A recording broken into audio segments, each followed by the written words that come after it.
Hey guys, this is Mike Mahaffey, the old bastard BJJ guy, here for BJJ Mental Models.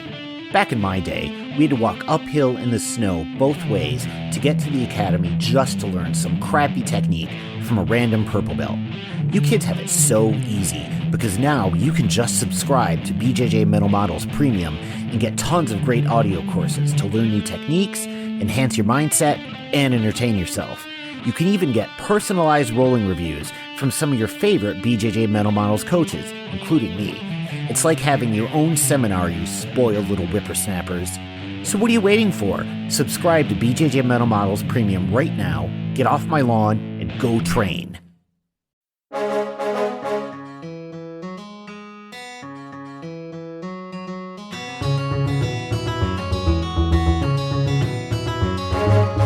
Welcome to BJJ Mental Models, episode 274.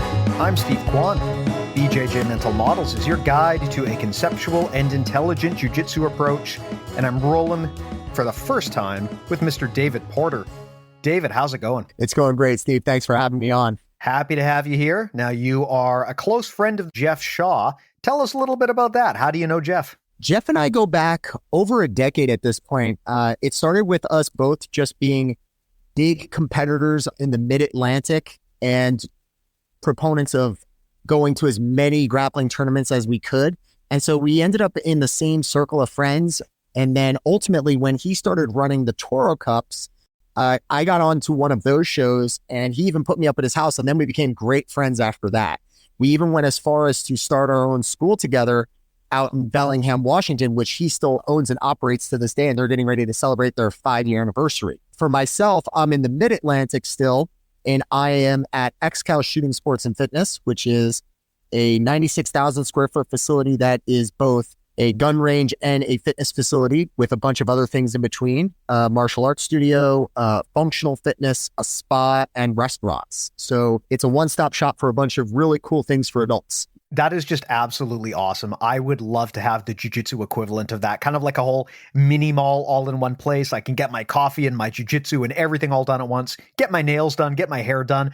I think it was Jeff who was actually talking about this and how he thinks there's an untapped market there of a jiu-jitsu gym kind of as the community center, right? Sort of is the place where activities all kind of are based around. Sort of like how in a lot of small towns, you might have a coffee shop that's kind of a corner post of the community. And it would be cool to have a jiu-jitsu gym that's kind of the same. But man, you guys have a whole facility there mixing shooting and a bunch of other martial arts. You're probably creating a bunch of stone cold killers, huh? We have a bunch of little John Wicks running around. And the cool thing is we also offer Sambo, Kali, and Muay Thai. So we do have the potential to make some real John Wicks. Absolutely. I mean, heck, that's the kind of stuff that I think we all in our fantasy minds got into jiu-jitsu to learn. So I think that's pretty great. I'm not aware of many other facilities that offer a full spectrum solution like that. So that's pretty cool. Well, XCAL is the first of its kind, but it won't be the last. I know that we are looking to open a second facility soon. The big thing for us is we just wanted to make sure that within the tactical community, whether that's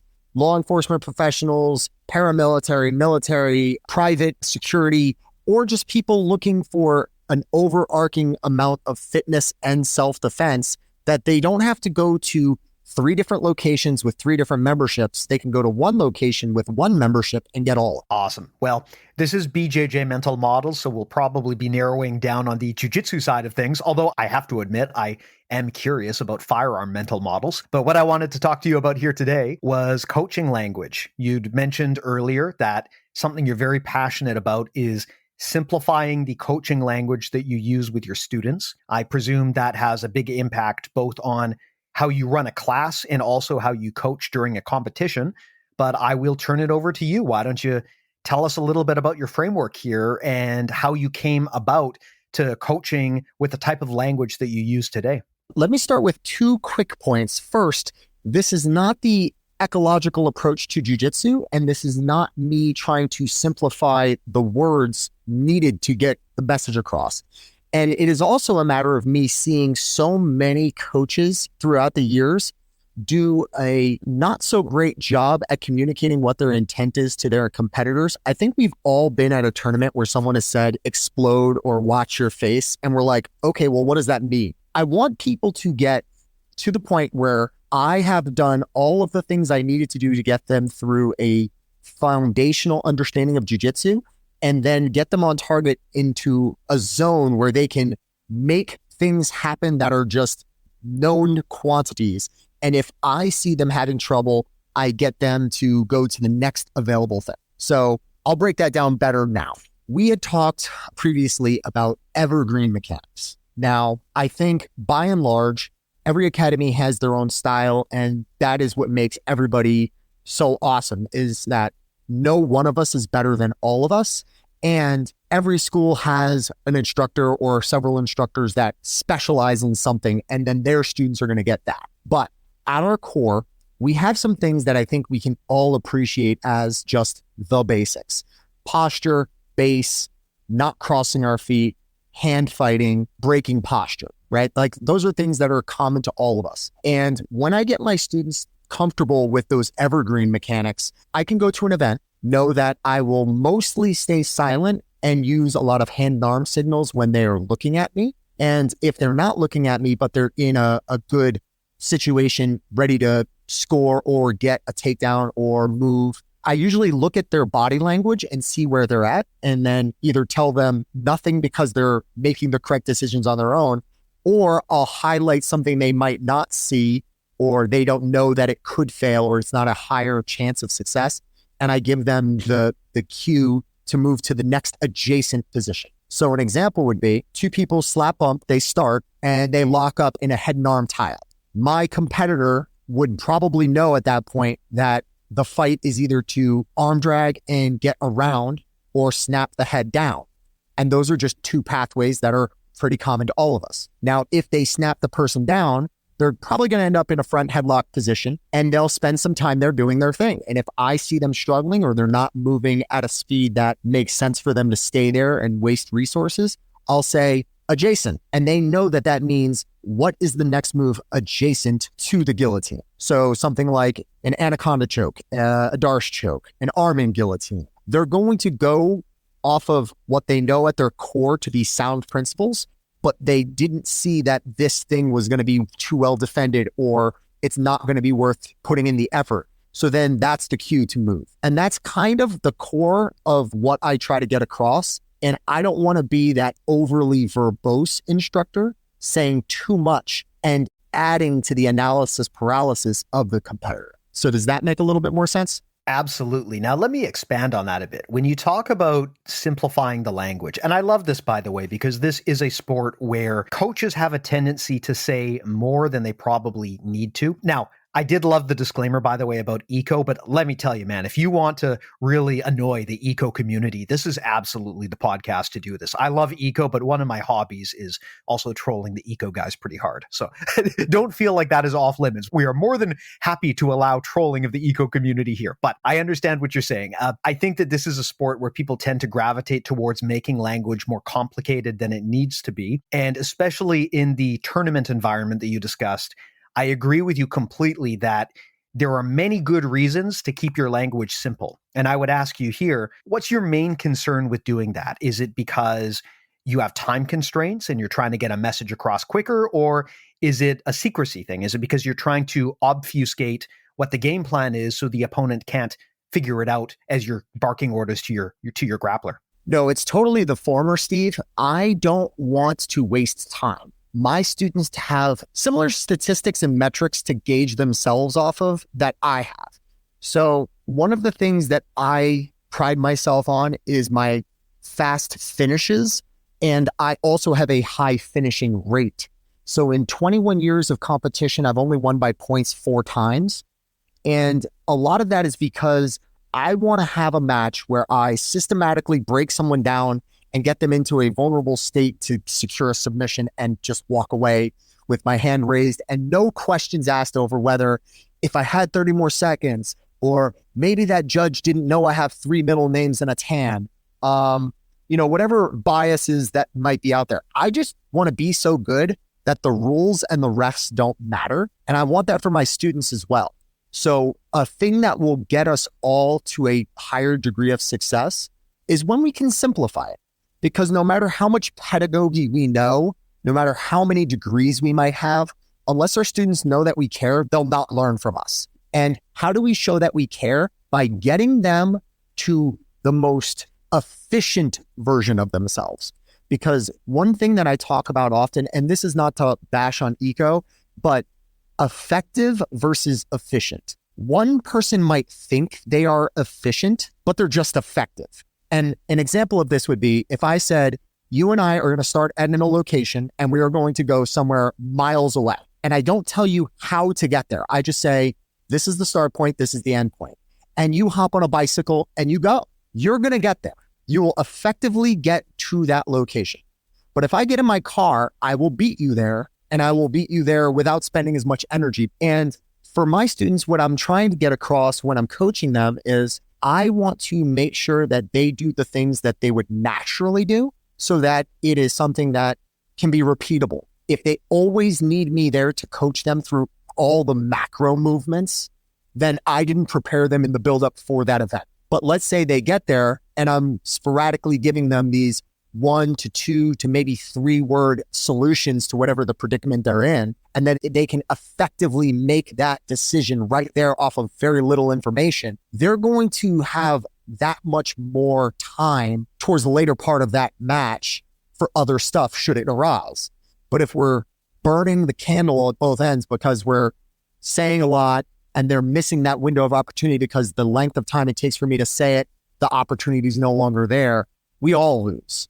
So it's a matter of simplifying it so that they can make those shots when the time is there, but also so that we're not wasting our time and our resources on overly speaking just so that we can hear our own voices. Absolutely. Makes a ton of sense. It's funny you bring this up because we just recently did a recording with Nick Perler from the Perler Wrestling Academy in Missouri. We've got a 9-part series with him on Premium where we basically break down his entire system. And a big part of what he says is making grappling instinctual. And the problem with a lot of the ways that we communicate in jiu-jitsu is we don't do that. We make things wordy and verbose and grandiose and complex. And I understand the reasoning behind doing that. There are infinite myriad nuances to every single technique. And I know coaches sometimes feel like they need to explain all of that, but there is beauty in simplicity. And especially in a live environment, like you mentioned, you know, as the old quote goes, if you think you die, you don't have time to think in a competition. You have to be reacting fast and fluid and instinctually. And you don't want the coach's words to become a barrier to doing that because they're talking too much or they're taking too long to get to the point. So this example you brought up of having short, snappy triggers that you can put into your grappler's head and they immediately understand what you're trying to say with minimal input, I think that's absolutely fantastic. Well, I'm glad to hear that. Let me ask you a quick question, Steve. Do you have any working experience with coding languages on computer software or computer programs like HTML or Python, for example? That's the one I'm going to get into next. Do you have any experience with that?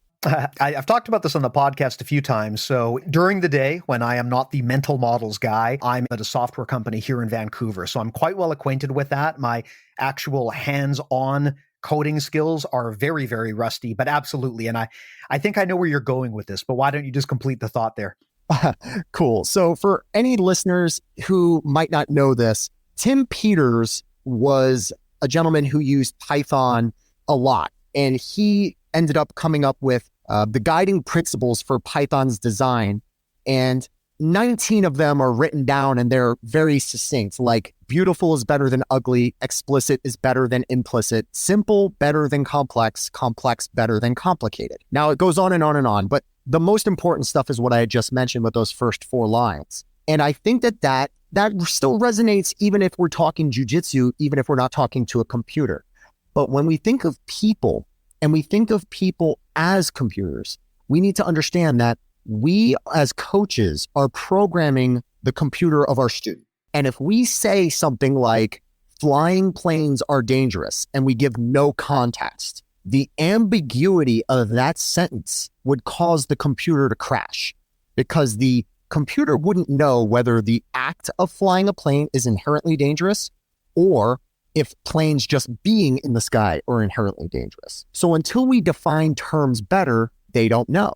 So sometimes it starts with, as coaches, can we explain it simple enough to where anybody can understand what we're saying? Or are we being a little too ambiguous or a little too verbose, and we're confusing the person who's trying to understand what we're trying to show? And when I say simple is better than complex, but complex is better than complicated, we know that in the early stages of development, we show very simplistic moves that we assume our students will grow out of, but they're still at our core something that we need to start with. And then as we get into it, people love their flashy seminar moves and stuff like that, and that's great. But at the end of the day, if we can just get people to understand that hand fighting, keeping our posture, breaking their posture, getting them to cross their feet, we don't cross our feet, we're going to do okay, right? And that's really it. It's no different than when I talk to people in the shooting community. Hey, do you ever, try live action drills where you pretend you're getting shot back at?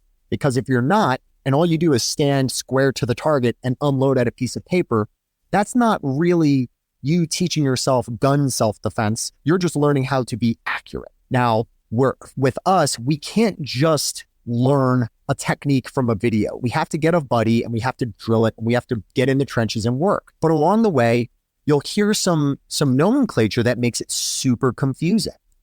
It should be on us to make it easier to understand.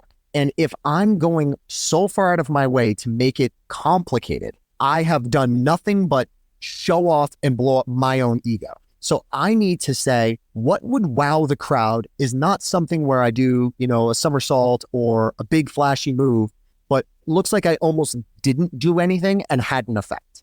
And when we can start selling that, we know that we can hit a wider audience too, because then all of a sudden, my older crowd, my smaller crowd, folks without the ability to say they are able-bodied, they can do these moves too. And that's what I really thrive under, is the problem solving of how do I make a move work for a large audience? And then how can I make them do it on command with very little catalyst or input? And that's what the goal is. Absolutely. You were talking about software engineering, and I know I've discussed this before, but the whole BJJ mental models thing comes from the concept of mental models, which comes up a lot in business and software engineering and other schools of thought. Basically, you're looking for ideas that are repeatable, that are just kind of simple things you can keep in your brain and use them as guideposts to simplify your decision-making process and your thinking.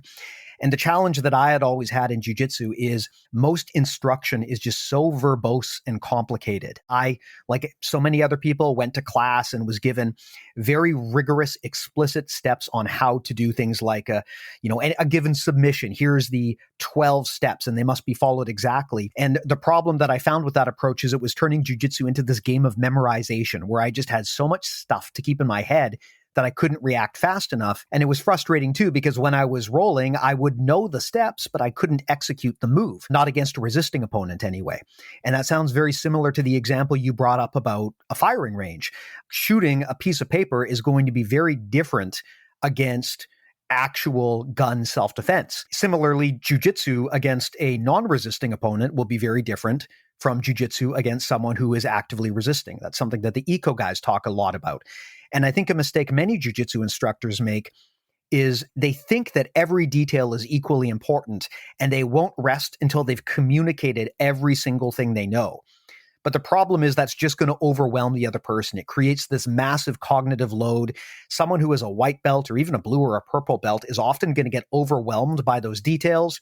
It's hard for them to know which of those details are truly required and which of those things are sort of optional or flavors that you can add if you see fit. And for me, a big part of the mental models thing, the reason I started this whole thing was the realization that focusing on simple ideas that I can execute quickly was way more powerful than trying to remember things explicitly. I think this ties very much into what you're talking about with coaching here, where you're saying things like telling people to maintain their posture or using adjacency as a verbal cue. Those are very simple ideas that can be communicated fast. And that also means they can be understood faster, which I presume helps you teach, especially to newer students as well, correct? It does. And a little bit more about my background. I served in the United States Marine Corps, And although it's a snazzy uniform and there's a lot of customs and courtesies that to this day, will turn some heads because, they look sharp in uniform. They hold themselves to a higher standard. They have a harder boot camp. I get all that stuff.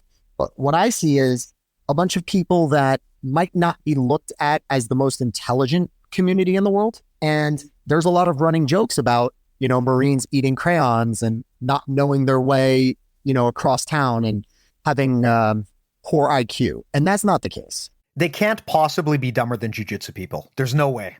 Well, I wish I can say that Marines don't also do jiu-jitsu too. So then there's that monster. But the long and short of it was, when I think of the analogy of a claymore mine, it says on one side, front towards enemy. Now, anytime there's a warning label, we have to remind ourselves that somewhere someone messed up, right? When I see on the back of my shampoo bottle, do not ingest, that's a story.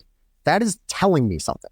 Somewhere someone messed up. Now, with the claymore mine, front towards enemy, you think that it would be a little bit more severe of a response where it's like, hey, this is a thing that can kill you. Do this right. No one's going to mess this up, right? No, we put the warning label in the front because obviously someone messed this up at some point. I think that those quick warning labels or these quick decisions to not do a thing are super important to our mental state. And when we say stuff like, hey, let's make this Marine proof or let's make this grunt proof, what we're actually saying is, let's make this so easily understandable that even a 17 or 18-year-old young person with no real world experience who can go into the armed services and, maybe this person has never even done their own laundry, but now we're going to give them the means to do a lot of damage to either themselves or somebody else. Let's make this idiot proof. Now, the concept of idiot proofing a weapon system, man, why aren't we doing this with arm bars and triangles? We can really hurt each other. So we need to have these talks where we sit down and we talk to the student about, all right, these are the things you need to make this work, right? But at the same time, you're still dealing with something that is inherently dangerous. So how about we simplify it down to the core principles of what you need? Now we'll talk about the one or two things you want and some fallback plans for how to not let this go too far so we don't get hurt. Once we can build it into that level, the students' understanding of the principles around whatever that mechanic are going to be way better than that 13-step process that has no wiggle room. And it's not the ecological approach. It is just a better approach to having people learn what they need to learn and not just, develop really great timing. And I feel that the people who are rolling all day and doing the games and the strategy flow rolls and whatever you want to call them, they're going to develop great timing, but they're not going to be future pioneers of the sport by any stretch of the imagination. I just don't see the comprehension setting in with that, as opposed to, I'm telling you what this is. These are at their core, the minimum things you need to make it work. If you have some troubleshooting, this is where you go, or you need to know that we are not water buffaloes and we can in fact turn backwards so we can go away. And once people start getting that, I see the growth happen and it's exponential. A case in point, one of my students who had been training with me since she was 12 years old, she came with me to Brazil in 2019 and I awarded her her purple belt. Not long after that, she went off to college, and the unfortunate thing about the college experience in the US is ladies don't have the same level of safety in colleges that they would in any other area of the world. And colleges are just not safe places for ladies in the States. And I hate that I have to say that. But knowing that I trained this one young lady to a decent level before she even went off to school, I had no doubt in my mind that she can handle herself. So when the time came and things were looking a little untoward, she was able to extricate herself from the situation, and that's all that matters to me. She never got a $3 medal. She didn't get to take a picture on the top of the podium and post it to Instagram. She's not getting sponsors. You know what? She has a better quality of life. I know that for a fact. And that's all I really care about.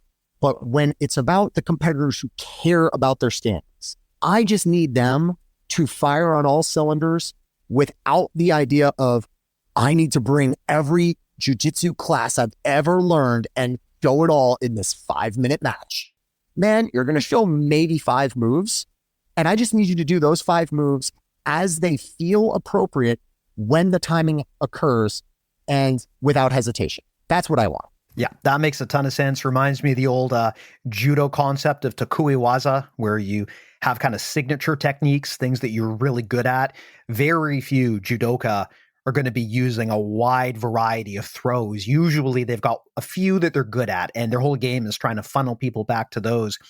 I think with jiu-jitsu, we sometimes do fall into that trap of thinking that more is better. And that's understandable because it just feels like there is a never-ending stream of new developments, new instructionals to watch. I mean, I don't know about you, man, but I get instructional anxiety. I always feel like I'm just behind on what I need to know.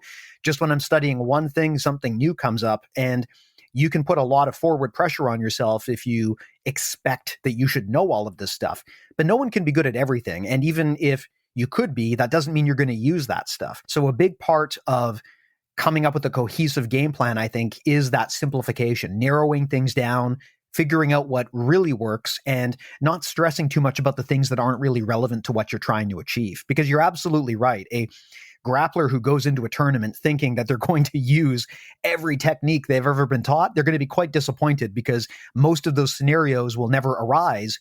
And even if they did, that grappler would probably not be in a position to use that technique effectively because they just hadn't drilled it enough since their attention was spread so diversely. Correct. And when I think about people who try to specialize too early, that's one of the pitfalls that is getting more and more common. I'm not going to name a lot of modern grapplers who I think are doing that. It's just not my place to throw that kind of shade.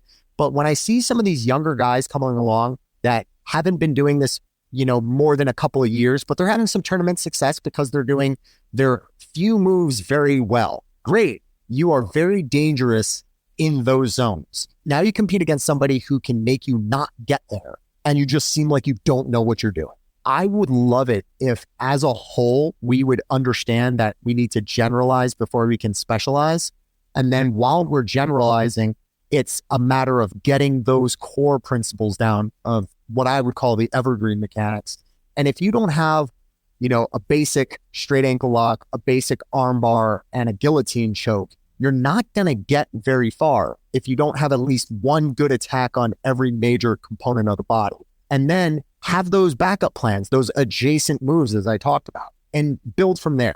But in my mind, it's always been about building better grapplers. And I think that Jeff Shaw said it best when he said, no one of us is better than all of us. That's correct. Nobody can have all the information. But when I look to some of my other instructors here, I know that one of our guys who is a brown belt IBJJF world champion, he knows what it takes to get through a big tournament to that semifinal, final level. And how he did it is not how I would do it. And that's beautiful because it shows that there's no right method. It's just the understanding that I need to have myself and my safety as the number one thing. And then how do I safely move around this situation to put you in a compromised situation and get the win? And how we can do that is so diverse. But if I tried to replicate what my other instructor did, I would fail because I don't have the reps on the moves that he used. And I didn't have the experience he had in his upbringing to get there. We're all going to do it differently. And if I can say one thing, I'll say that I am known for a specific arm and choke, and none of my students are known for it. And yet, when I go and I teach seminars, the number one question I get is, which one of my students is really getting a grasp on it? And I go, none of them. And it sucks, but it's just a matter of knowing that people will also gravitate towards things differently. And if no one decides that they want to learn that part of my game, I need to just be a good enough coach to where I can say, great, without that thing on the table, you will still be a great grappler. Yeah, and that's another great example of why teaching the evergreen techniques as you described them are so important, because those concepts will apply to everyone if they truly are universal, or I guess what the eco guys would call invariance. Whereas if your instruction is based around, the classic move of the day class structure where you pick 3 specific techniques and you just go through them step by step in rote detail. The challenge is, like you said, you will find a lot of people who, for whatever reason, those techniques just don't resonate with, or maybe due to just attributes, they can't pull them off effectively. And I always find it frustrating when coaches don't take into account the fact that we all have different physical attributes. I have been told so many times, well, Steve, if you do this technique just right, it'll work for everyone. I mean, I'm sorry, that's bullshit, right? If you have really short, thick legs, it is going to be harder for you to do things like a triangle choke than if you had long, lanky legs, just full stop. I can still technically do it. But if we're going to be telling our students that, the laws of leverage don't exist and that leg length doesn't matter and that you should keep trying to do something that just isn't the right fit for your body, I think we do people a bit of a disservice. And where I think you see this a lot is teachers who have a quote unquote style that they're famous for, and they try to pass it down to their students, where they're trying to kind of create little cookie cutters of themselves. That's where I think you tend to get those students who are sort of disenfranchised because they're just not able to do the things that the instructor did. Whereas your approach, talking about focusing on evergreen concepts, I think is much more versatile and powerful. I don't want anybody to ever leave my academy. I mean, I would love it if everybody can just come in, start jujitsu, never quit. All of us make it to the promised land and everybody's doing jujitsu until the day they die. But we know that attrition is real. And I remember when my instructor who brought me to black belt, Pedro Sauer, I remember when he was telling me the story of when he built his original curriculum in the US and then him going off to show it to Elio Gracie. And Elio Gracie got really friggin' mad at Pedro because he goes, "Hey, Pedro, why are you showing them all this stuff? This is the good stuff. You need to spread this out and string them along." And Pedro's words were, "Hey, professor, you don't understand. People quit at blue belt because in the States, especially, they get that immediate sense of validation at blue, but then the struggle of getting to their purple belt is so long that most of these students are quitting. So I decided to front load my curriculum with all the things that they would need so that if they ever stop, I don't have to worry about whether I did my job." And our job should always be keeping the martial in the martial arts. Like, it is a fight.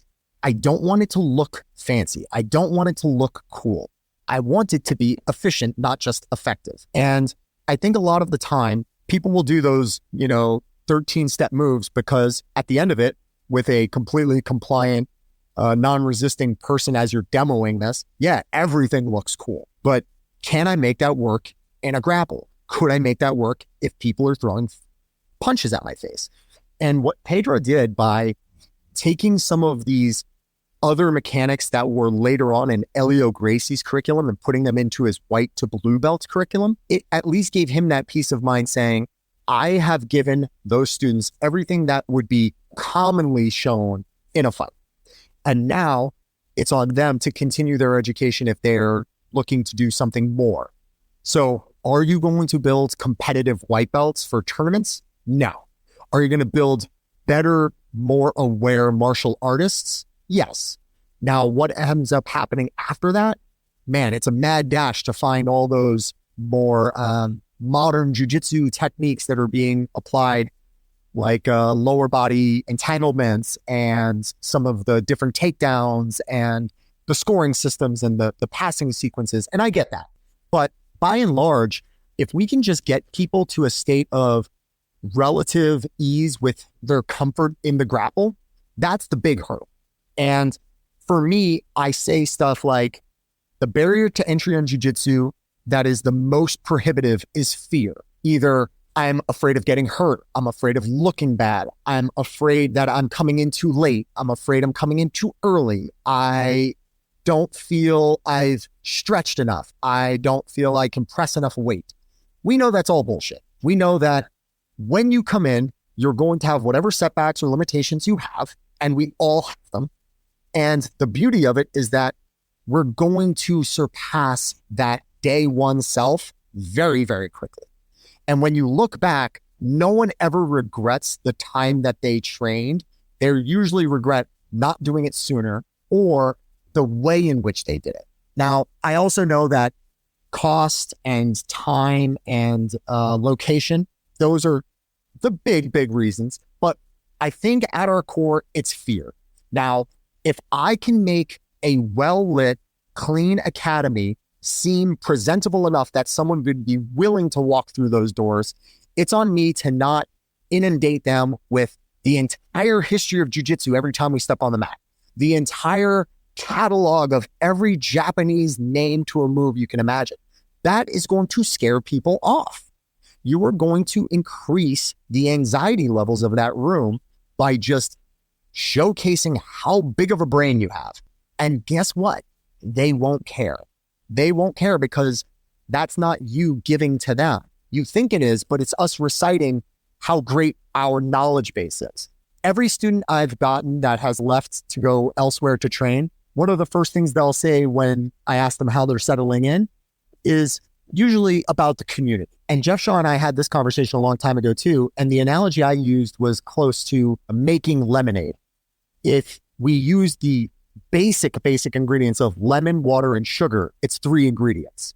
Now, you might like it more sweet, I might like it more tart, and someone else might like it more watered down. And we can mess with those permutations of the 3 ingredients and still all end up with lemonade. But if we allow 1 drop of dish soap into that concoction, we're going to throw it all out. And for me, the biggest thing is it's hard to change a community, but it's easy to make one. And the one I wanted to build for myself was one where we don't allow the wrong types of people to come in who very clearly have a point to prove, a chip on their shoulder, or they're looking for free legal assault. So when I have that sense, I very quickly usher that person to the door, because my thing is, I need this to be an environment where people know it's going to get personal. We're going to be very close to one another. You're going to be in compromised positions, and some of them will hurt you. Hopefully, you have enough wherewithal to say, I tap to the pressure that precedes the pain that precedes the injury, so that no one gets hurt doing whatever the task is. And then as people get better and better, that fear goes away and their confidence goes up. And as that community keeps growing and growing and growing, and everybody's growing together, we end up in this thing that is only going to relate to me, but I'll explain it deeper, which I call the Ramal paradox. And Ramal Moreland is one of my brown belts, great guy. And he's been training with me on and off now for several years. And he'll come in once or twice a week, and he's a working professional with a family, and he's very good at jiu-jitsu.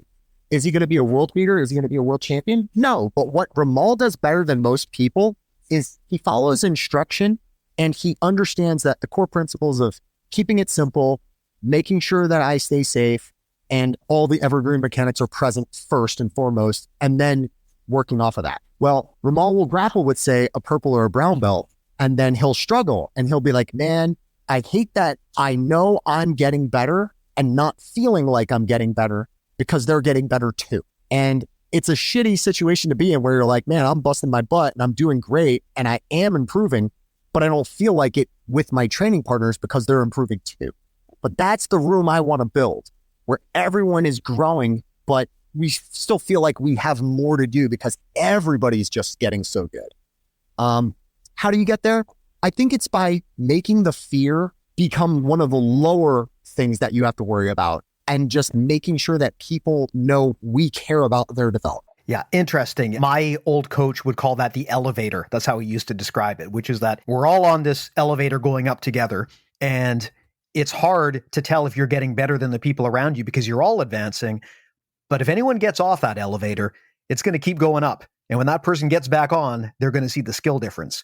So it's one of those things where you often don't realize that you're getting better because, like you said, the entire room is getting better with you. And I really love that point you brought up about how fear is the biggest obstacle to getting people in the door. And when it comes to jiu-jitsu, and I agree with you, I think that for myself, I mean, man, I wish I had the nerves to start this sport years before I actually did, but I put it off for a long time. And all of the coaches I've met that I really respect, they all share that mindset where it's about building a place that's inclusive and safe and allowing people to overcome that fear. And I just find that to be so fascinating because there's still a lot of coaches out there that think jujitsu is about iron sharpens iron, and you get these people in and you beat the shit out of them and only the strong survive. And that's how, pressure makes diamonds and all of that stuff. You still have a lot of people who believe that.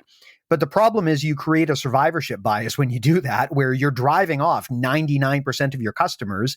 I mean, yeah, the 1% who stay around, they might wind up being total badasses, but honestly, they were the ones who were probably going to do that anyway because of how determined they were. But all of those people that you drove off, if you had kept them around and given them the chance, they could have grown to be just as awesome as your top athletes. So you're really kind of draining your own pool if you don't create that safe, inclusive space. And I think that's a mistake too many instructors make. They build a class that's all about throw them into the fight pit and, show them the effectiveness of jujitsu. That's all well and good, but you got to bear in mind that for a lot of normal people, jujitsu is a really weird, unpleasant, uncomfortable, scary activity. And it won't be until they try it and kind of get into it for a few months that they normalize it mentally and it becomes something they're comfortable with. I think that, as a business owner, at your peril, you run the risk of running off all of your students if you don't take into account the fact that, like you said, fear is the biggest barrier. So not only that, but one thing you just said, that elevator analogy is so great, and I'm going to steal that. The iron sharpens iron thing. So sorry, I'm going to have to go on a slight tangent here because my OCD won't allow me to go any further. It always bothered me when folks would say that, because if you've never seen a whetstone, you don't know that the stone itself is softer than the knife you were sharpening or the axe you were sharpening. And the water that's also put onto it is softer still than the rock that you're sharpening it with. The combination of soft, softer, and the thing you're sharpening has this weird effect that we'll never be able to fathom. And I can get into the why it works, and then it just becomes a completely different podcast. But what gets into my mind when I think about that line of thought of like iron sharpens iron, and I'm like, well, first off, that's bullshit. Second, you would be surprised at the things that actually sharpen iron. And that's the kind of hand I want to use. I want to be the whetstone for my students. I want to be that person that's not super aggressive and over the top. Now, I'm going to have people that are going to listen to this podcast and they're going to be eye rolling right now, right? Because the vast majority of my students also know that I can be a complete hard ass. So the point I'm trying to make is I want them to succeed with all of my failures behind them. What I mean by that, you're going to learn the mechanics the best way I can teach you based off of all the failures I've made leading up to this and all the successes I've figured out along the way so that you don't have to make those failures. I don't want you having to rub two equally hard things against each other and hope that you're the thing that comes out on top. I would rather have that softer hand on the mat and just say, hey, try it like this. And I think this might be there. And at the end of the day, if I don't have the answer and one of the other instructors doesn't, best believe I will put in all of my resources to go and find it so that I can come back to you and get you that information, because I genuinely give a shit about every one of my students. But when I'm telling them, hey, high tides raise all ships, we need the entirety of this community that we have built to have really good esprit de corps where we're all working for each other. We're all in each other's corner. Everyone's rooting for everyone else. And you don't have these little mini rivalries in the gym where it's like, I need to beat this other guy because I am vying for my purple belt by the end of summer, or, whatever made up thing that somebody can have to reason with themselves why they have a certain behavior on the mats. If we just say, hey, it's one team, one fight, and it's not us versus each other, it's us versus, the theoretical dangers that are out there, or us versus the competitors we'll eventually see when we go out and do these events, we just have a better room. And it lets people train a little bit harder, but not with ego at the wheel. You're saying, I'm going to do these things because my instructor said they failed doing it the other way, so maybe I'm not going to do it that way. And trust me, when I say I have a soft hand, my students that will be listening, that will be rolling their eyes, they just don't know how I came up in the gyms that I was in that were, just balls to the wall every night. Everyone's trying to kill each other. You're putting ice on elbows in your neck almost every night you leave, and nobody gave a crap. That was kind of the situation I was in the early 2000s. So we've come a long way, and I think we could just do better. And we're at a point now where we have so many resources for moves, but we don't have a lot of resources for exactly what this platform does, which is build a better mindset behind the grappling so that we can compartmentalize and structure it in a way that makes comprehension happen, not just curating a bunch of moves in our heads. And that's what I love the most. Absolutely, absolutely. And, you know, another reason why it's important to simplify your language is because if you make jujitsu seem unnecessarily complex, that again falls into that fear factor. What's the student's greatest fear after they've been training for a few months? It's, I'm just not good at this, right? I hear this so many times. So many people are concerned that they're bad at jujitsu. And I always wonder how much of that is you're actually just intrinsically bad at jujitsu versus you're just not understanding it because of the way you're being taught. And again, if you are in an environment where what the instructor is doing isn't really resonating with you, particularly if they're overcomplicating things, then it's going to be natural that you're going to feel overwhelmed and you just don't get it. But that doesn't necessarily mean that there's a deficiency with you. It could be a deficiency with your instructor's communication style. And so with that said, I would turn this over to you and I would love to pick your brain when you talk about these simple things that you prefer to focus on, these evergreen concepts. I mean, what does that look like if someone were to walk into your gym and you want to give them that gentle onboarding experience? You don't want to overwhelm them. You already talked about things like posture and base, but what are kind of those cornerstones that you use when you talk about simplifying this jiu-jitsu framework for people? One of the first things I'll say if I'm meeting somebody who's just doing like a tour of our academy, or maybe they're getting ready to do a drop-in and they have no other experience or very little experience, I will say things like, within the realm of Brazilian Jiu-Jitsu, the most unique component from Jiu-Jitsu against every other grappling art is that the pin itself does not lead to a win. In grappling arts like wrestling, sambo, and judo, a pin can win the match. In Jiu-Jitsu, a pin won't win you the match. But typically we say stuff like position before submission, and then we don't really get into the weeds on how much that can be very ambiguous, like we were talking when we were mentioning Python coding. But what I say to my students is, imagine that on the ceiling, there are letters that say, if you can read this, you'll lose it. Now, that small little mnemonic device of saying, if I'm looking up, I'm losing. But wait, can't I submit you from a guard? Yeah, absolutely. Just because you can doesn't mean that that's the preferred method. I think most people would say, whatever submission I have access to from the bottom is in some way, at least mechanically, easier if I was on top. Now, because we can win from the bottom in jiu-jitsu, we end up with a lot of people who just end up playing for straight from the bottom, and they cut out the middleman. And the sport allows us, in some federations, I should say, to just sit down. And because of that, we have taken away the martial component of this main martial art, right? Because in a fight, I don't think I would do that. But rule sets determine skill sets. And because there's not a lot of rule sets out there that punish someone for immediately sitting, they end up getting complacent and doing things that they normally wouldn't do in that other realm of why we would do this, which would be self-defense. Now, the thing that'll ruffle a lot of feathers, even more so than poo-pooing on the ecological approach, is when I tell people that the limit to your jiu-jitsu is how good your takedown game is. Because if you can't put me on the ground against my will, you really don't have the ability to do the things you think you can do to me. And when you start telling that to somebody who's like, well, I would just pull guard on you. And it's like, well, why would I engage your guard? Like, did you actively pull me into a guard from my feet? And if you did that, that's more a question of what did I do wrong? So we simplify it in this respect of we have some really easy mindset things up front on, hey, I can win from my back, and that is one of the benefits of doing this art.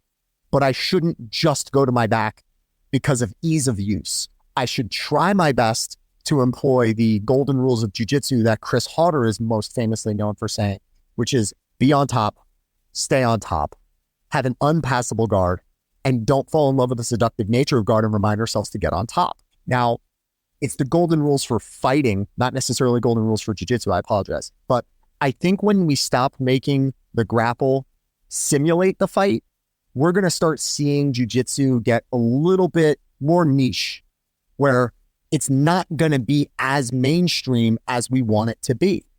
As it gets more and more convoluted with these starting positions where someone just immediately flops to their back or goes supine and waits for someone to jump on top of them to do some crazy inversion. How do you get a 40-year-old soccer mom to get into that? And my whole thing is, I want jiu-jitsu to be mainstream. I want 1% of the world to do jiu-jitsu. Now, how do we get to that 1% level? We need it to be something that shows its efficiency and doesn't look wonky. And one of those things is as simple as like, figure out how to do an outside trip, figure out how to do like a quick, easy takedown and how to stay on top. And can you just ride that wave? And yet I'm watching white belts doing Imanari rolls to inside heel hooks. And it's like, great, you're not going to be doing that on everybody you encounter. And you're not going to be doing that on all terrain types. So I want it simple because simple can apply to many forms. And I want people to be able to fight between two parked cars. I want them to fight inside of a grocery store. Not that I want them to. Sorry, let me rephrase. I want them to be able to. And if you can only ever do your combat under the best circumstances in your weight class, in your age group, at your skill level, whatever the prerequisites are, and that's the only way you can do it on tatami mats of 1.5 inch thickness, you're not actually training this for anything other than to make yourself feel like you can fight. And at the end of the day, I don't care if you're doing this just for, alternative fitness, but my message should still be self-defense aspect first, regardless of my competition stats. I just want all of my students to come home safely. Yeah, it's always a tough debate. I don't know if there's a right answer. I mean, I got into jiu-jitsu for the reasons why it sounds like you did, which is self-defense. For me, self-defense is always a big part of this. That said, though, I do acknowledge that the sport has grown and evolved and branched off into different directions. And there are people who do this as a competitive sport, and they're going to do what they got to do under the rules. And sometimes that encourages things that just don't really look like they would be effective in an actual fight, right? And I accept that. But I think that, again, you always want to have that nuance to make sure that you know why people are training and that you give them something that actually addresses their reason for being here. I mean, I would guess that the vast majority of people who get into jiu-jitsu, they don't do so because they want to be an IBJJF gold medalist. In fact, I'm going to guess that the vast majority of people who get into jiu-jitsu have never heard of the IBJJF prior to training. They probably got into this for self-defense. And I think that at least at the beginner level, it's important to keep that in mind. I mean, you can change course as you focus more on competition and run competition classes, but I do think it behooves the instructor to always think about the student's perspective in this matter. And that kind of touches on something else too that I, wanted to address, which is just how instructors sometimes fail to add nuance to their language. Sometimes an instructor means to say, you can do this or you could do this. But what the student hears is, you must do this. And this is very common, I think, where instructors don't realize the power of their words sometimes, and that nuance gets a little bit lost. They can wind up making someone think that something is always the right way to go. It's always the right answer, whereas often the instructor might have meant, well, in this particular situation, it's an option, but it's not a rule. It's not a principle that you must follow. It's not a law. I think that sometimes does get lost. And again, when as an instructor, you're choosing your words and you're constructing your language, I think it's important to think, how is the student going to receive this? Is this going to be something that they're going to interpret as a law? Or are they going to understand that this is just advice? And either way, is that in line with my intent? So I'd love to get your thoughts on that. Well, when I was listening to the most recent episode that you and Jeff Shaw did, he had said something along the lines of, if you ever hear me say always and never, know that I mean 98, 99%. And I think that if we make that kind of catch-all, we can save ourselves from getting into these really bad arguments with students later who are like, well, I thought you said I could always do this. I hate absolutes. And it's funny because I have friends that call me Darth Vader. And, only Siths deal in absolutes. But the part that we know to be false is when we say things that are absolute, there are so many loopholes. There are so many things that can hem us up if we get a little too cocky with our word choice. And that's why I think the simplified approach is better. When we say stuff like, hey, this is a high rate move, or hey, I wouldn't prescribe that because that's a low rate move. We are being a little bit more transparent with our students. And when we show that level of vulnerability, or not necessarily vulnerability, but that level of expertise, we have done this, we have seen this, they appreciate it more that we're giving it to them straight rather than trying to sell them snake oil. When people see a friggin' crazy athletic move, and even if we can do it and we think, oh yeah, most people can do this because I'm not that athletic, I can do that. That's BS. We have so much time building our body awareness through the years that we become, kind of like a Cirque du Soleil acrobat in so many ways. There are things that we can do that those folks couldn't do. And normal people will look at us the same exact way. And even if we think that what we're doing is lesser than, to the average Joe that doesn't know how to shrimp, who doesn't know how to roll over their shoulder, who doesn't understand how to get their hips out from under them in a hip heist, that stuff looks like magic and wizard. So what we need to do is make them understand that these are things that you train yourself to do. They have really good uses, and this is why we do it. And we ask if they have any questions, but we keep it very, very simple. And we don't try to just impress the crowd. The second you try to impress people, you're going to lose them. And I see this, especially if I'm doing like a seminar series with other instructors in the mix, like a camp kind of seminar, where I'll see like a newer instructor get on the mat and just try to wow everybody with their seminar move. And here I am showing like my straight ankle lock, and everyone's like, why was that so different than how my instructor told me? And I'm like, I don't know, maybe your instructor's trying to show off. I just want to break this foot, and this is how I do it. So I really just want folks to get past that idea that we need to sell people on the things we're teaching. We need to just say, I'm showing you this because this, to me, is the most effective version of what I want to show on this topic.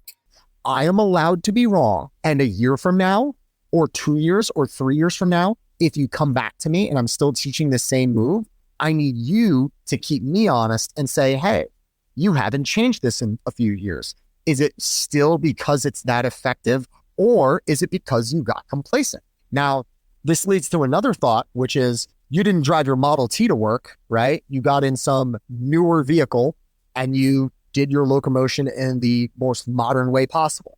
I am not sitting here saying we need to poo-poo everything that came out in the 1920s and 30s, but we can't imagine that we are grossly reinventing the wheel, but we also shouldn't be using the same kind of outdated mechanisms for our movements just because of tradition's sake. So as much as I love the self-defense aspect that can be present in jiu-jitsu, I also love it for the sport. I also love its application for self-offense, aka MMA. And I want people to know that I teach the same way regardless of who wants to use it for what. And it's that mindset that we are no longer just doing it for the sake of tradition's sake, that I want to teach you a cross choke. I'm going to teach you the best version of a cross choke I know how. And if I can find a better way in a year, best believe I'm going to update my software and I'm going to show you that better version. And one of my small wins that happens infrequently now, but it used to happen a lot more back in the day. One of my instructors, who's a almost 4th degree black belt now, Dennis Barangan, he kind of sounds like Clint Eastwood, if Clint Eastwood were a 50-year-old Asian guy. And the thing I love about Dennis is he'll watch me teach a move, and then after we break for everyone to go and try it, he'll come up to me and say, "You changed it." And that just means like I'm doing my job. I found a better, more efficient way of doing it, and now I'm showing that efficient move to our population. And I feel like when we stop improving as instructors or stop seeking the better mechanic to deliver to our students, we have caused a stagnation at the very, very top of the academy structure. And that's going to trickle down into the students, and then they're going to get complacent and they're just going to keep doing the same things. And then growth doesn't happen. And we end up having this wildfire of people coming up to us saying they're plateauing. Well, it starts with us.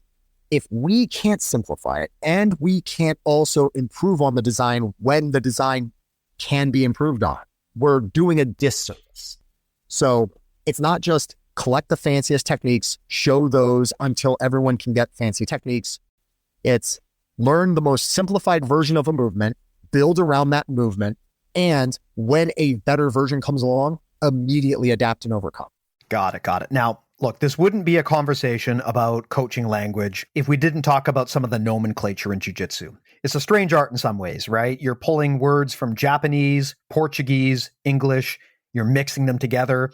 Some people pull in words from judo. Some people try to name techniques after the mechanics. Some people try to name techniques after the person who supposedly popularized the technique. It's just a giant melting pot. And every coach has a different style. I mean, you've got like the 10th Planet guys who try to create these weird, catchy, memorable names. You've got folks like Danaher who try to adopt things from judo that already exist. There's probably a lot of middle ground and other options out there too.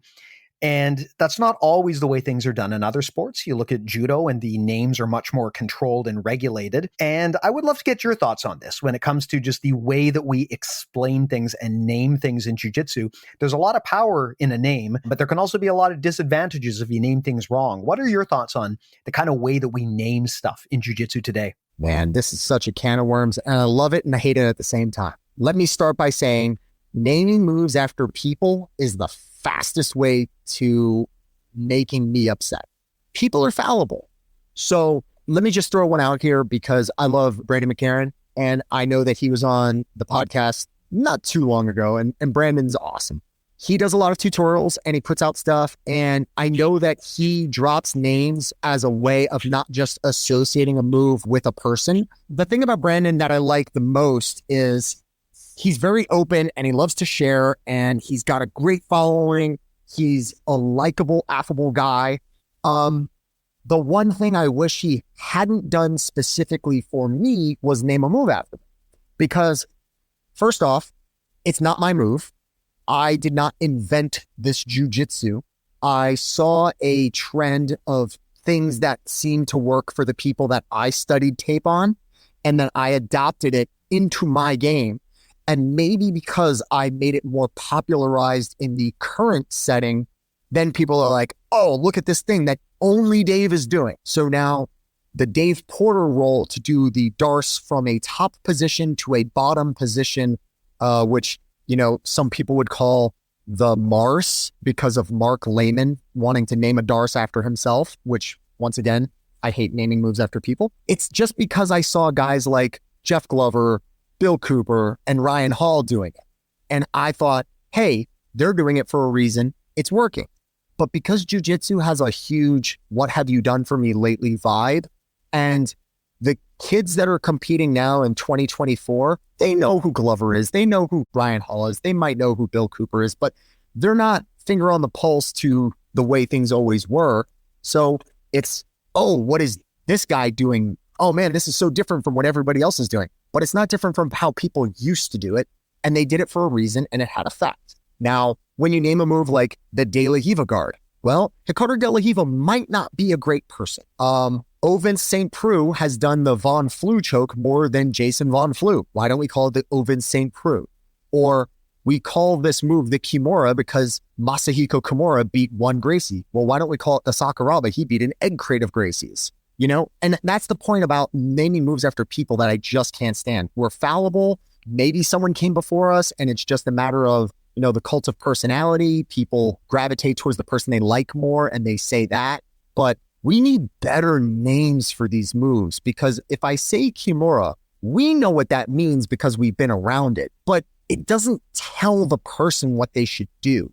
If I say omoplata, we know that because it's been named that forever what it is. But unless you know Portuguese and you don't know that it means it's a lock on the shoulder, it doesn't mean much. So I like to use things like knee compressions, knee extensions, and words that are easier to understand, because although it's not me speaking my own coded language like the 10th Planet guys, I am trying to make it so that even a person with a very, very cursory overview or no understanding of jiu-jitsu can be like, okay, that person's speaking my language and I understand the intent. Now I need to go and practice it. Or at least from the perspective of somebody who does the EDIP method, where I explain, I demonstrate, they imitate, I go around, I fix it, and then they practice. When you're doing the EDIP version of things, during my explanation, I want it to come across as something that the most poorly focused and ill-equipped, physically able person could still make this move work. They don't have to be, a 120 IQ and have the body of an NFL line person to make themselves take my class. I want, a 65-year-old man with 2 bad knees or a 40-year-old mother of 4 to be able to do any move I teach because it has been broken down in such a easily digestible way that they can then understand what they need to do, practice, and get on target. Now, when you start naming moves after people, then all of a sudden it's like, why is it called this? Why am I doing this? Or why is that the thing that I need to do right now as opposed to this? And it just gets very confusing for a lot of people. And then until they become bitten by the bug to the point where they'll just accept anything, it's really weird. And you lose a lot of people right out the gate on just the wonky names to moves. Like, I'm not going to poo-poo the buggy choke. I know that people are winning with it, but I mean, I'm not going to get caught in a buggy choke. And I know if Renee Souza is listening, he's probably chomping at the bit. But, it's just one of those things where I can see a move for what it is and know that it's not going to stick around forever. It's kind of like when people were doing Ezekiel's from bottom mount for all of like 2 months. Do you remember that trend? I'm still doing it, baby. I'm never giving up my Ezekiel choke. Son of a bitch. Well, the point I'm trying to make is it going to be mainstream? Probably not. Is it going to be something that you can obviously hit and do well with? Yeah, of course. You get somebody in a situation where you've compromised them enough, you'll do whatever you want to them. But by and large, I think it's better teaching principles to get people understanding that I don't need you to know a bunch of wonky names and who those names or moves are named after. I need you to understand the firing platforms for, can I move from inside your guard to the side, to the knee on belly, to the mount, to the back? Can I get those general positions down? Okay, great. Now let's cut them even further. Can I dwell in a passing situation and not finish my pass, but know I'm safe? When I get to side, what kind of side position am I taking? Am I hips in, hips out, hips down? Did I pass completely and sublimate through to like a knee on belly? And now that's neither side nor the mount. Did I go to north-south? Did I cut the mount into a technical mount? Did I take the back with a body triangle, a leg triangle? Those things matter. And I believe that it'll have more impact on a larger audience if we can just accept that when we stop naming moves after people or weird objects or weird shit, we'll make people get it quicker. And I don't have the answer for every move's name, but I started calling De La Hiva and reverse De La Hiva, open guard with inside hook, open guard with outside hook. And it just gets to the point where people know it's like, oh, okay, I'm making an inside hook or I'm making an outside hook. And they just get it better. But when they start getting into like hey, so someone was telling me I need to do long step the De La Hiva, I need to do this and this, and they have no clue what any of it means. Well, okay, we failed you. So we can only impact our students with the time we have on the mats, and maybe if we have, some online tutorials or some other resources, some PDF files or maybe some literature to hand out. But I really just love advanced basics. And if I can get everybody on board with just understanding that my pathway to success was triangles, straight ankle locks, and guillotines for many, many years, and those 3 submissions alone have won me over 100 matches, just those 3 submissions.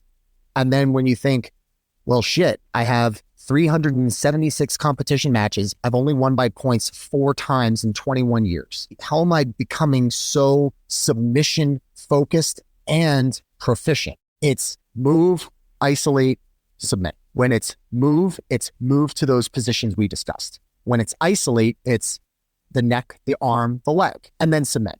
Okay, well, it can't be that simple, Dave. Well, it friggin' is. we make it harder on ourselves because we're like, oh, it has to be this optimized grip exchange, or it has to be this perfect leg position. When I say that I don't have a lot of love for the presidential cabinet that served with George W. Bush in the early 2000s, I don't have a lot of love for the staff that president had at that time, but I do love this one thought that came from Colin Powell. He said, I will act on as little as 30% of the information. And the thing that really resonated with me on that was, if you wait for all of the information, then you've missed the time. And sometimes when you're looking for the time of a thing, an aggressive approach can work. So even just going back to the 3-joint rule that was recently discussed on the podcast, you had even said in your own words, yeah, I mean, an Estima lock is not 3 different points of contact for the control. But if you hit it really hard and fast, you can make a lot of things work with that. I'm not a big proponent of going that route, but I think that by and large, people who wait for all the things and try to make it look perfect usually end up with more failures than successes.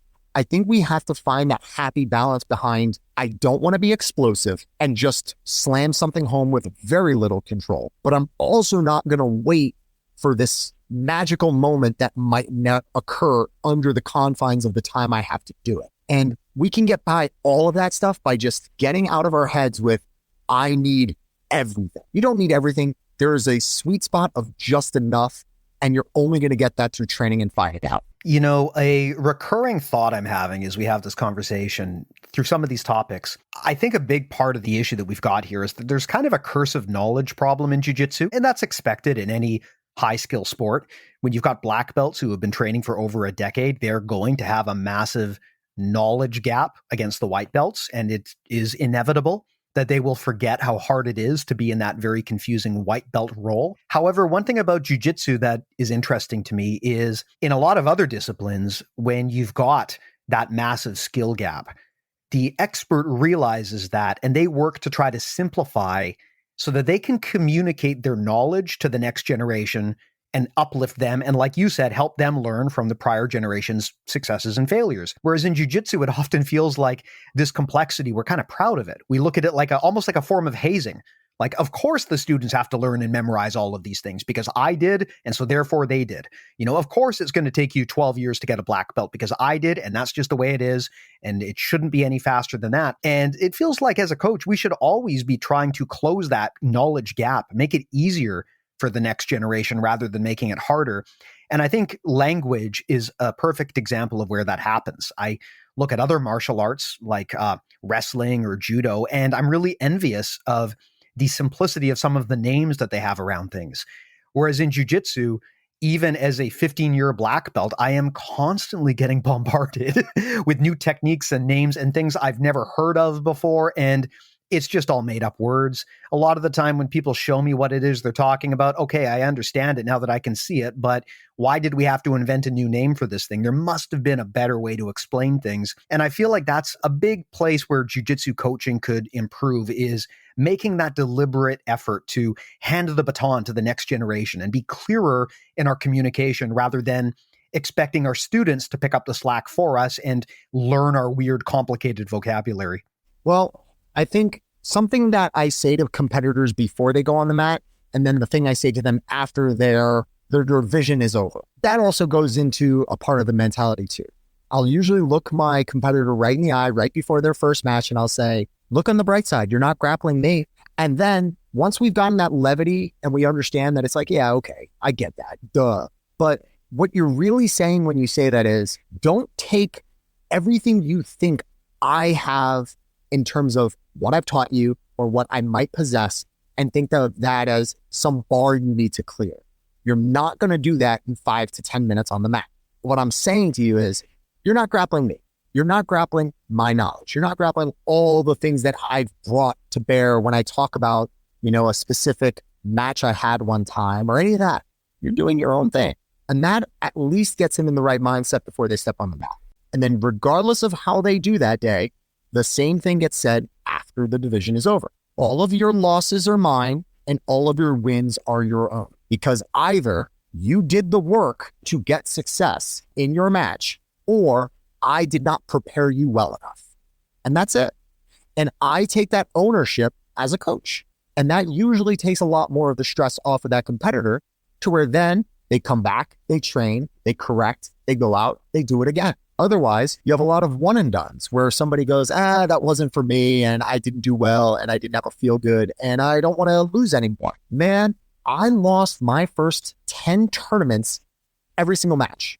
It wasn't until my 11th tournament where I started to have some success. And then I went on to have a 102 match winning streak from early blue belt until mid-stage purple belt. And it was incredible. And the moment that made it click for me was, I'm not there to impress my coach. I am not there to impress the people in the crowd. The ref does not give a crap about how I do. They're just there to make sure that I adhere to the rules and I don't have any infractions and they're scoring correctly. My opponent doesn't care about the moves I do in respect of like whether they look cool. They just don't want to lose. My goal is to be as efficient as I can and just get it done. And if it doesn't look pretty, it doesn't matter. If I just shoot a low ankle pick and snatch your foot and hit an Achilles lock, you'll be more mad than I'll be glad, right? I'm not going to go home and like pump my fist to the sky like I just crushed this guy with this, very straightforward approach. You'll be pissed that you lost to it, but that's not why I'm there. I'm not there to look cool. And I think the bigger problem is with sponsorships and people trying to make money in a sport that doesn't have a lot of money. Everyone wants to do like the cool, flying leg scissor takedown or the big throw or whatever it might be. And that's great, but can you do it consistently and can you do it at a high level? And when you can get to that point, I guarantee you it's because you based it off of really good fundamentals. Awesome. Well, David, amazing chat, man. I can't thank you enough for coming by and sharing all of this. Before we tie this up, any closing thoughts or things you wanted to get into before we get this one done? Anything that you wanted to discuss, which we didn't discuss so far? I will say my good friend, Andrew Foster, who was also on the show, Drew and I get kind of a little bit of identity dysmorphia where some people think that the Darce Knight is me on Reddit and it's Drew, or back when he was Drew Darce on Instagram and I was Dave Darce on Instagram, people were like, is that your brother? A funny situation that happened years ago that most people don't know of was I had filmed a Darce tutorial right after I got my black belt almost, 8-9 years ago. And Drew was actually in the building for the filming and I filmed the entire tutorial with Drew. And we did the cover art and it was him and I in a Darce choke. And then the files got corrupted on the tutorial and I ended up having to refilm it with a different training partner. And Drew was nowhere in that tutorial, even though he was on the cover of it. And it's just crazy how through the years, I've kind of gotten myself away from the Darce choke and I try not to teach it whenever I can. Not because I think it's hard and not because I don't think that everyone can do the move. It's actually the opposite. Everyone can do the move, but it's just, I don't want to get typecast as that guy who can only play that one role in that one type of movie. I want to be able to be that instructor who could teach you anything. And if it's only, seeing the forest for the trees, we don't get very far. So as much as I was grateful to do like a little bit of a identity change myself, this just ties back into the naming moves after people thing. I don't even want to be associated with a specific skill set or move. And I know that Drew still does Darce Knight and he goes by Drew Darce on Instagram. I had to change my name on Instagram for a funny reason, which was an instructor who came on board at Bellingham BJJ for a little while, who was an old school Brazilian guy.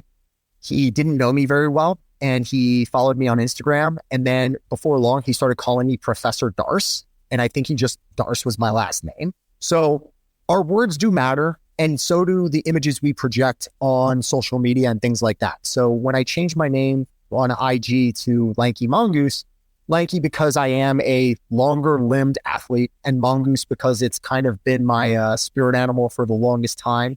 And it comes from a Cale Sanderson quote, if you're big into NCAA wrestling.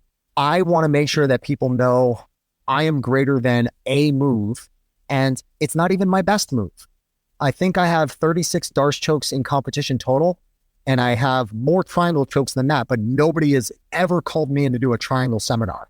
So if anybody's listening and they think that I am only a Darce choke, I will say the Darce choke made up 17% of my overall wins in my jiu-jitsu career.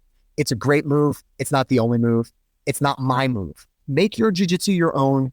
Don't get caught into this I need to specialize thing and just have fun with it. It's not as serious as we all make it out to be. That's it. Amazing, man. Well, thanks so much. If people want to follow you, find you, train with you, how do they go about doing that? If you're ever near the Washington, D.C. area, we are about 25 minutes due west of the nation's capital. We are in Ashburn, Virginia. The place is called XCAL. It's XCAL Shooting Sports and Fitness, but you can find it at xcal.com.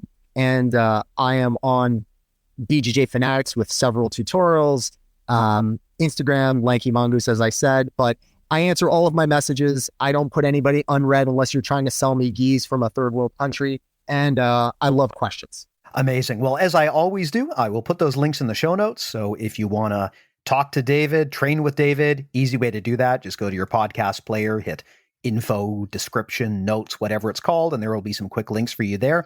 I'll also throw a link to all of our stuff. BJJmentalmodels.com is where everything lives. That's where you can get every episode of the podcast completely free, no cost, no advertisements. You can also get access to our awesome newsletter, getting close to 10,000 signups there. Definitely recommend signing up to that if you haven't already. And of course, I got to plug BJJ Mental Models Premium. That is the reason this is ad-free and you're not listening to Manscaped advertisements right now, as much as I would love to plug you on that. If you join Premium, you get access to our entire audio course library, over 100 hours of instructional content on there right now. It's not just my dumbass. We got some of the best instructors in the world, such as Rafael Lovato Jr., Andrew Wiltsey, John Thomas, Margot Ciccarelli, ton of amazing instructors on there sharing their tips on mindset, strategy, tactics. It's just a really unique, awesome approach. You also talked about our buddy Drew Foster, who's been on the podcast multiple times. He actually has a premium exclusive podcast with us. It's called State of the Meta. He breaks down the current meta-analysis and competition scene, talks about what's working and what's not. It's just a really awesome companion resource. If, like me, you have trouble keeping track of what's going on the competitive world, that's exclusive to Premium as well. And you also get rolling reviews from our awesome black belt review team. We quite literally have some of the best black belts in the world ready to provide direct custom feedback, way more detail than you're likely to get in the gym. Most instructors, despite their best efforts, they can probably only give you a few minutes every class.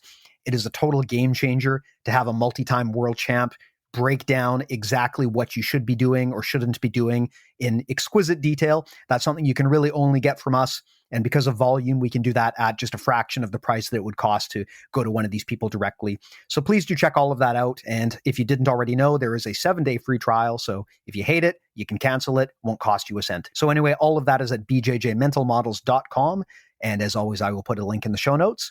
But David, thanks so much, man. This was a really cool chat. I have been wanting to unpack the nuances of language in jiu-jitsu for a long time. It's a complicated topic. I don't know if there's any right answers, but I think you had some amazing takes on this. So thanks for coming by and sharing. I'll leave with this, Steve, which is I'm allowed to be wrong.